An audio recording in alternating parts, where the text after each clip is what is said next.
bafowethu ngicabanga ukuthi masovota manje ake sivoteni ngendlela elungile but ke ama political party ngomningi ahlulekile. Yabona nje stance ye-EFF njengamanje sithi foreign abahlala ekhaya. South Africa iyaba neyenza iphutha kuma draft constitution. Constitution yet South Africa belong to all living on it, ne? I think leyo vele yodinga the third majority to change it National Assembly. Unfortunately ke njengamanje ayisekho iphathi engacishe win 50 plus or 57 plus uzokwazi ukushintsha that constitution eya amendwa or was done by that time, ne? But nje okwamanje engingakusho bafowethu South Africa is in crisis. Singamadoda asekuhlaleni ake sihlaleni nje phansi. Ngicabanga ukuthi lama masha khona awaqhuquzelwe nje impela siwaphusheni abantu bokuhamba ake besixoxelele kancane ake bebuyele emakhaya esihlale silungisa indawo yakithi bese emva kwaloko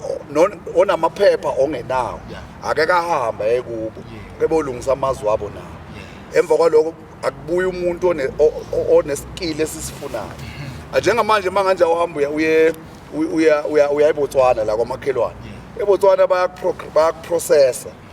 mawuthe uzohlala 5 days ezukweni ezintathu uhlelile kuleli lezi excelembili bayeza bazokubuza ukuthi uyakhumbula yini kusosore izinsuku ezimbi why South Africa bangayenzi le nto leyo osho ukuthi South Africa kahle kahle is banana republic banana republic nje uhulumeni osiphethe ka ANC asimthatheni ku ANC manje simlahle lodongweni sikhethe uhulumeni ozosiza ozolalela abantu umalema no-ANC abaye ehlathini abafowethu impela nasebevota funa beyibhekisisa indaba ye-EFF ne-ANC siyazi la enkundleni zokuxhumana khona abantu abathukayo neqembu kenzeka umuntu alifavele ebhola lize leyongena ehlathini lo kanje mina ngifana leli qembu kunjalo kodwa nasekuyovota kumanje lasikhona sikhona ngalabantu abavotela lama political party awu2 yibo basifakeke yonke le momisho esikuyo njengamanje so okusho next time asebeyovota kufanele beyicabangisise kahle lento yalabantu laba ngoba njengoba nabantu bethi ayihlale la kubanjwe inkunzi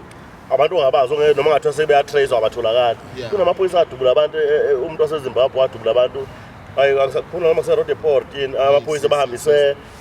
abahambise court abadubula abantu manje bahluleke ukumtrace abaze bemthole lo muntu ngicabanga abantu nabevota siyacela nje abafoti amaphathi awu2 ngene wabhekisisa i-ANC ne-EFF ibhekene lawo ma-political party ama-political party amanye ake nikhethe kulawa amanye angakaze sinikeze lezi nkinga esikuzo njengamanje ngoba ukutshontsha kulama-political party corruption kulama-political party even labantu labo kulokukhulunywa ngawo kumadlanga commission most yabo banominathwe ilama-political party awu2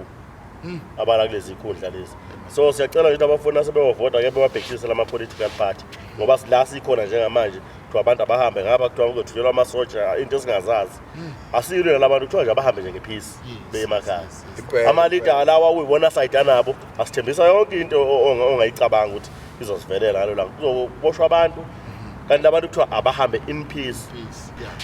eborder gate yama-Nigeria bebevimba lapha imoto zase-South Africa nako-Zimbabwe bethi abafuna ngapha thina sikashaya imoto kuthiwa nje hambani kusama-peaceful march lawo ayenziwayo asikakashaya imoto kodwa bona sebeyakwazi ukuthi abantu beshiswe oShoprite in le emazweni abo lento esingakayenzi la siyacela nje abafowethu ukuthi ake bengaluzi ukuconcentrate ake benze into right labo omkhulu abasephalamende ake nibabe one side khethwa amanye amaphathi siyabona hayi bafowethu sesivalelisa umbuzo nje okugcina engihamba ngawuzana uma ngenzeka laba abantu esakhelene nabo bengafuni uhamba kuze kufike umnqamo lethu mina ngokubona kwenu yini esasisiyenze okanye yini engasenzakala hayi mina ngokubona kwami bafowethu sebencengiwe abantu bangaphandle bazi banikwa ngisho deadline okusho ukuthi mangabe bengawuhlonipha umyalezo wezakhamuzi zase-South Africa ayike sekufuneka uhulumeni abone naye ukuthi kahle kahle yitho efuneka sibone ukuthi senzani ngabo uhulumeni ulungile abulale thina asazi ukuthi mayebulala thina uyophila noba kodwa nje yonke inkulumo bafowethu ngicabanga ukuthi masikhetheni uhulumeni olungile uyayibona unemployment rate eSouth Africa abantu abasebenzi poverty is like angazi ungayichaza uyithini kodwa nje ngingakusho bafowethu sibonge nje lethuba sibonge bhuti sibonge kakhulu ukuthi nonke wensizwa ukuthi nje nikude kakhulu sibonge mshado sibonge kakhulu nabaphathi nokuthi nithole lithathe lethuba nizosibona singabahlali nje ekuhlaleni ngokuhlala ke singapha eGoli eJulius Maboneng nathi sine crisis vele ngokwethu ama-foreigner nje ngama uya ngapha nangapha uhlangana nawo kodwa ke bafowethu inkulumo yethu ayiphelile sizoyiqhuba ngelinye ilanga ngoba vele umzabalazo uyaqhubeka asibonge-ke sizo zakithi emakhaya bafowethu sengivala sibali nawe Jabulu yebo futhi bengifisa bazi ukuthi nama-South Africans abantu bangaphandle asinankinga nokuthi babe into esinenkinga nabo ukuthi akulandwele imithetho njengoba besuka le emazweni abo bazokwenzani bazokwenzani yini abayisukelele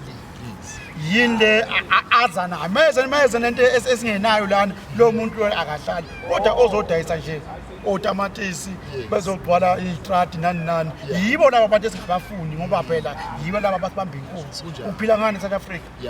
ngona athi South African masuke emakhaya uze egoli ungena matric nani obvious vele uzobamba inkunzi nathi sixakekile singamazulu kunjani asuka le emakhaya amazulu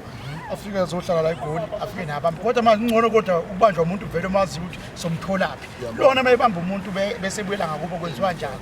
akatholakala ngicela nje silungiseleke uhulumeni ukuthi asini nabo bonke abantu right ma udokotela amaphepha right engeza eSouth Africa kodwa lokho lelo nyuvucu lo lengazi ukuthi lizokwenzani sicela sikhiphele lona sisale sodwa